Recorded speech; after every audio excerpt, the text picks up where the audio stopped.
Niggas so wrong like they never knew you. Going off, even the bros act like they never knew you. I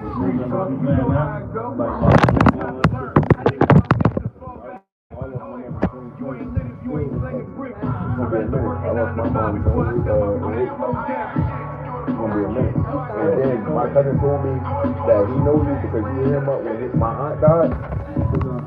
My cousin is gay. That's my blood cousin. So when his mom died, he told me you hit him up.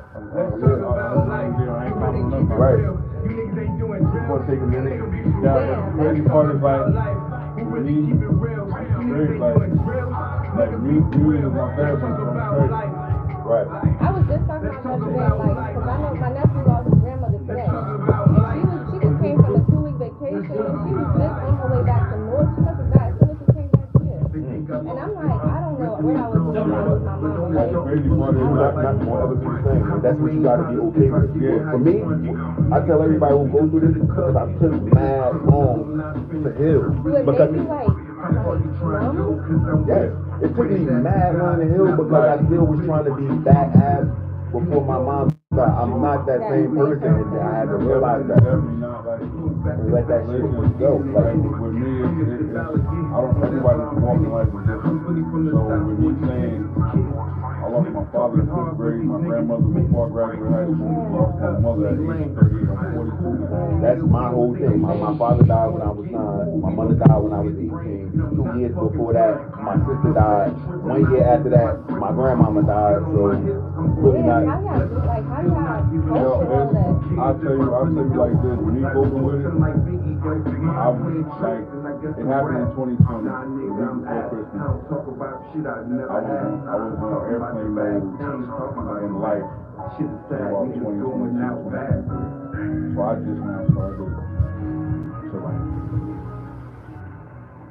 Yo, what's good, my people? Surviving North, I am here. I am Clear Problem. We are. Oh,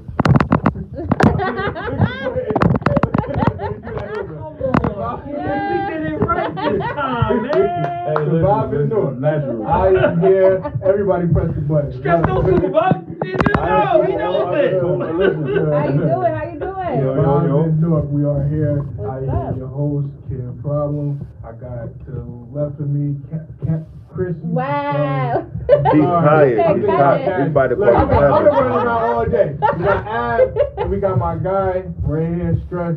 Yeah. I'm What's Stress good, 973, aka What's the up? Hood Savior.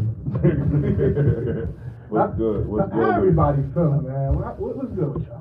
Hey man, I'm blessed, man. I'm feeling very high vibration. Lovely. I dodged a conflict today. Give me a round of applause. Hey, Relax, give me a little background on the dodge. You don't gotta go into too much depth. Basically, I didn't feed into something that I could have took a whole another route, like a whole different route. I let it be what it be because I did not get touched. Good. Right. That's it. You ain't put your hands on Right. me. You ain't doing that. You just talked. Hey, listen, man, I want to shout you out for that, bro. I give you flowers for that because I Appreciate it, bro. Same kind of situation with me, not not to ride on the coattail of the situation, but same situation. So all I did was digress and just say, hey, I understand everybody can't go. Some people gonna get dropped off. Is it challenge for me to still go by the sticks and stones may break my bones, but words will never hurt me? Oh yeah, 100%. You can, but we gotta be 100. Words Words Words hurt. hurt. Words hurt. Words do But hurt. we can control ourselves Exactly. as long as nobody touches. Exactly. Now, first and foremost, Exactly. we can control. It's certain people that can't do that though. Right. They ain't there You yet. get what I'm saying? It's a lot of people that can't do that, and that leads to confliction and a bunch of bullshit that shouldn't happen. When everybody take the high road, take the high road. You can try that, but in certain instances we don't think. Like, you know what I'm saying? If somebody like call you out your name, get in your face, you're not gonna be like, what? You snapping right at them. You know what I'm saying? So like sometimes you get pushed to that point, like in that pressure point, you just can't let that slide. That's why I'm always trying to tell the youth, like, look, I get it. We're gonna go through situations that might test us and push us to that limit. But we gotta be the bigger person. Right. I had to learn how to be the bigger person. It took me some time to learn that. That shit is really like a mental thing. Oh, yeah. Like you really gotta be strong nowadays, especially coming from Newark. Yeah. Because motherfucker push every button that you got, make you want to do some crazy things. Yes. You can survive. No, You can survive anywhere. And Anywhere. I know all the other states to say that about their own, you know what I mean, natives and everything, but Newark is different listen, though. Newark is different, bro. Like, definitely I different. dodged incidents myself, so we all dodged something. Oh, all right, well, What happened with you? So, you know, I work with the roller coasters and stuff. Majority of the people that I work with are predominantly Caucasian. Mm-hmm. And, like, some people, like, I'm not gonna lie, they don't got no home training. Like, I'm sorry, like, they just rude as hell. Like, I'm saying that because, so the kid. Nah, I hit the sound effect. He was yeah, I put the gunshot on that. They ain't got no home training. Wow. Look, the kid, he was being in my business. And he said something. They were supposed to give me like a coupon for Toys R Us or something like that for something that happened, right? Right. He was like, "Oh, give it to me," and I was like, "I'll give it to my son." He was like, "Your son." I said, "Yo, stress."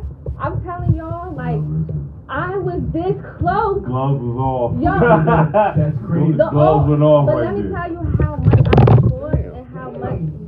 You tired. My man got butterfingers. I matured so much because the old me would have wanted to attack. Look, Yeah, look, nah, y'all look. I would have said, I'm about to explode. Nah, check it. This Siri heard her talk and said the prefix global means. She didn't even say global, like. Nah, yeah. FBI watch. But yeah, like it took a lot for me to like restrain myself. I like the old me, like emotional wise, like how you said sometimes you just don't know how to calm myself down. Would have wanted to attack. You know what I'm saying? But I had to realize, like, you know, and this person is a part of the LGBT community. He would have used that against me. You know what I'm saying? Like, I would have lost my job even though he came at me first. It's not even in your face. Not even worth it. Like, listen, the way I feel nowadays, like, I learned somewhat. I ain't gonna say I perfected. Right, we ain't perfect. I learned somewhat. If it ain't stopping my money, or stopping my living, or me doing what I do on the daily, it ain't worth it. It ain't worth it at all. Right. So, you know, that could have stopped your bread. And that's the message to the I youth. got some questions for you, man. You have any kids? Nah, I ain't got no kids. None. No kids, no jail record neither. I'm over. Shit. Round of applause for that. Round of applause. You made it to what age and no record? Like no, bro, I And have he no still problem saying it. living. I'm 42, bro, with no kids, no jail record. That's beautiful. Round of applause for Yes. that. Yeah, 42. There's a lot of brothers that can't say that. And I can honestly tell you, I don't know what the inside of the county look like. I don't know what Green Street look like. That's what's up. The only spot I could tell you that where I know look like is East Orange because of a fucking parking ticket that never got paid. That should have got paid. I left responsibility on somebody else to pay it, and he said I had a warrant, so I was in there for 2 hours. Longer than that, that's it. Hold on. Yeah, but that was it though. Like, listen, I ain't never been locked up. I don't got time for that, bro. Yeah. Another question I have for you is, what advice do you got to the youth? You know, I always ask everybody to come up there. Mm-hmm. What advice would you give to the youth that's dealing with like peer pressure? You know, thinking that they gotta fit in and get the girls, mainly towards like the young men. Like, what do you got for them? Like, honestly, my answer for that question is, listen, just be yourself, kid. You know, it don't hurt to be you. Mm-hmm. Because at the end of the day, like, you, like, the shapes that people portray you to be, you don't gotta fit that same shape to fit in, bro. Yeah, Just right. be yourself. It's not hard to be you. It costs you nothing to be you. Yeah, you're right. Because, like, think about it. If you a liar, you gotta keep that up. You need to take a You lie know what I'm to saying? another lie. Like, you gotta remember that lie, Yeah. and you gotta add another lie on top of that. That's too much In energy. order to sit up there and keep being who A people liar, look right.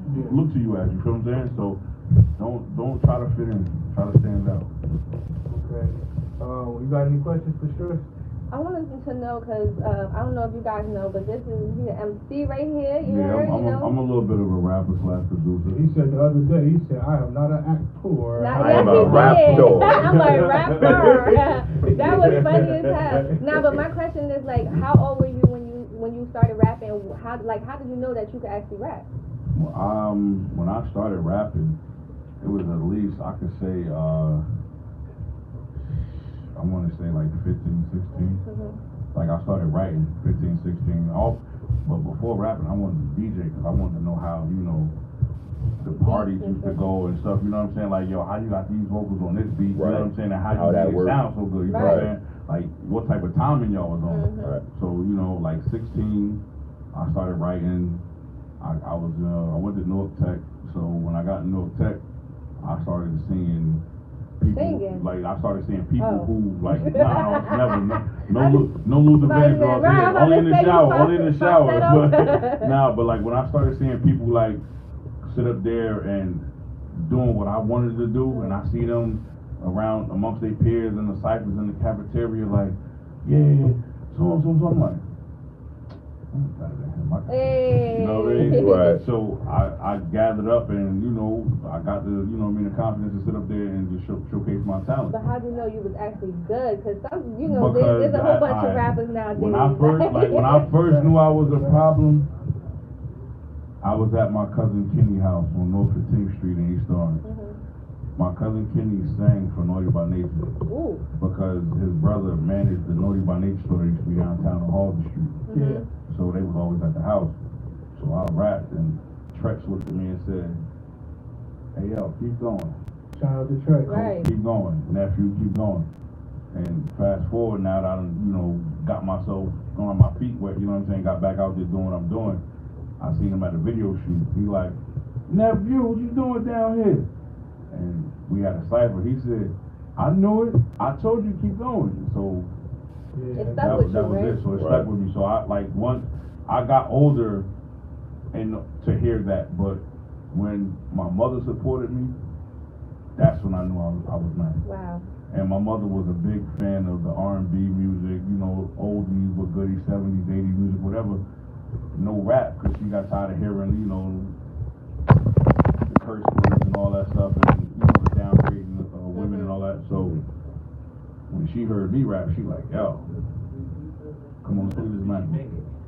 She, you know, she supported me. You. So once my mother supported me, after that, y'all can't tell me shit. Right. Right. I don't care nothing. Y'all can't tell me. I don't care who you are, how nice you think you is. Let me prove you're not better than me. My mother gave me the green light. I was straight. Right. That's all You got any questions for Stress? I'm just interested in the story, but Let's get it. what do you like more, producing or spitting? Bro, I got a passion for both. So it's even. Like, I can't even lie to it. Yo, I swear to God it is, because, bro, I remember, like, at times, like, taking trips down with my family and my mother going down south, like, for, you know, funerals or family functions, things like that. I'm in the back seat and they just playing all the music they like. Right. So I wanted to get in tune to see, like, yo, why y'all like it? Right. So then when I hear my mother, like I got mad vivid memories of, like, my family members singing certain parts of certain songs, to where I'm sitting there like, yo, that's hard. Like, and I felt how they felt as a runt. You get what I'm saying? Yeah. So then when I got a chance to sit back and listen to the music on my own as a grown up, or as, you know, even as a teenager, I had a different feel. it was like, oh, I see why they like that. Exactly. You know what I'm saying? But when it came to writing was always something for me, because when I was in elementary school, like, we used to go to Warren Street Elementary School, they knocked that down and built some, what's that?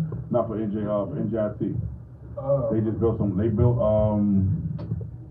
dorms for NJIT. It was right there on Warren Street. It was 100 Warren Street. They, like, when I was going there, bro, like, I used to just listen to, like, everything.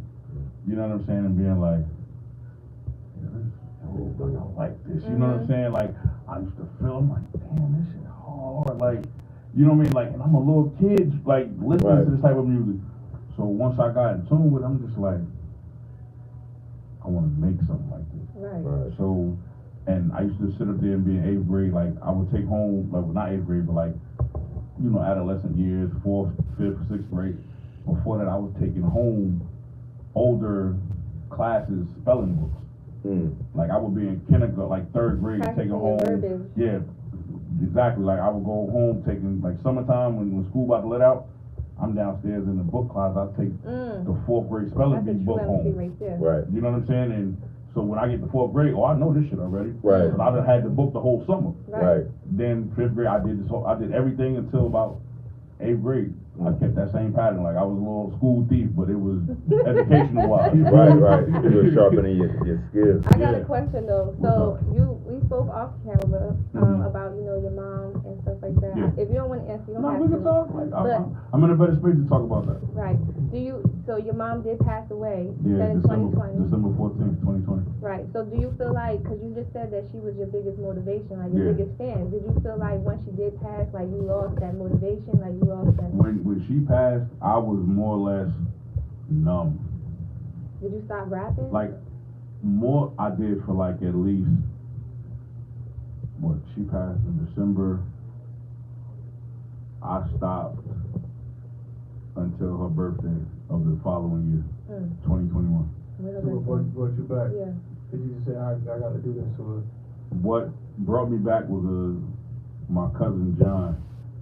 God bless the day, he was from the Hooterville section. He passed away 4 days after my birthday, February 15th in 2021. He passed away. But his father had just passed from COVID, and what was it? My mom died December. His father died November, if I'm not mistaken. But when his pop died, I was consoling him about his father dying because I went through that already. Right. So then a month later, he's consoling me about my mother dying. Wow. So it was like y'all was just we was consoling each other, talking. And then he came through. I said, "Yo, I'm about to just do a project, like just to keep myself going and not get myself in that dark space." So I recorded him, and then when he passed away, it was just like I put brakes on the project. Like, fuck it, I don't want to do it. Then my little brother, who is St. Chris, used to work at Nonfiction. That's my little brother. He was like, "Yo, bro, like, come on, bro, you gotta do something." Like, all my homies coming like, "Yo, come on, bro, nah, you just can't sit there." I even had one of my right-hand mans from Brooklyn like, "Yo, what's up, boy? Like, fuck that, I'm coming to Jersey, nigga. Nah, we gonna drink, we gonna chill. Nah, nigga, you gonna rap, nigga, come on." I'm like, "Nah, I ain't feeling it, dude." He like, it's gonna change. So I had like a nice circle that kind of like pushed me to come back and do it. So that's why when my mother's birthday dropped, my mother's birthday is June 3rd. I dropped the tape June 4th because of how Distro Kid had it lined up. So I dropped it on June 4th. It came out, and I ain't stopped since. That's dope. What else I wanted to say? I wanted to bring up the skit that we did. Okay. The other day that went viral. What were your thoughts on that? I'm actually how it came about. How did it come about? All right, so what happened? The realest people So what happened, right? This dude named Kid Problem. I met him at a radio station with Grump and all that. But now, like,